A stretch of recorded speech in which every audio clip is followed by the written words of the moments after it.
The theories of integration were first formulated by Gottfried Leibniz and Isaac Newton in the late 17th century. Integrals have thousands of applications in modern science and engineering, in particular physics.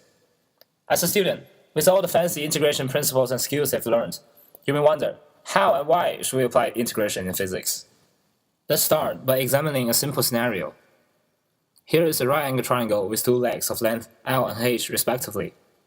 In order to find the area A of the triangle, we firstly try to find out the area of a small part dA, indicated by the shaded area.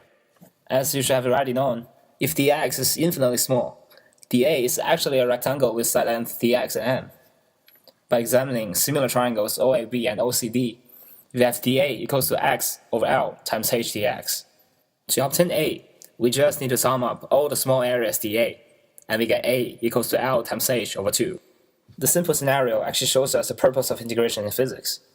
What we're actually doing is, firstly, expressing an infinitesimally small part of the quantity that we're looking for as a function of other variables and constants.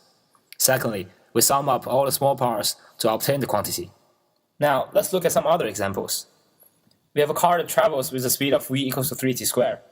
In order to find the total distance traveled s in the time interval t, we firstly express ds as 3t squared dt. Then we sum up all the ds and get s equals to t cubed. Of course, this process is not always straightforward. While as complicated as it looks, we actually use a similar integration approach as any of the previous examples to find out the capacitance of a cylindrical capacitor, in particular the electric potential difference delta T. Here is a recap of the crucial two steps of physical integration, and some practice problems for your interest. Thank you.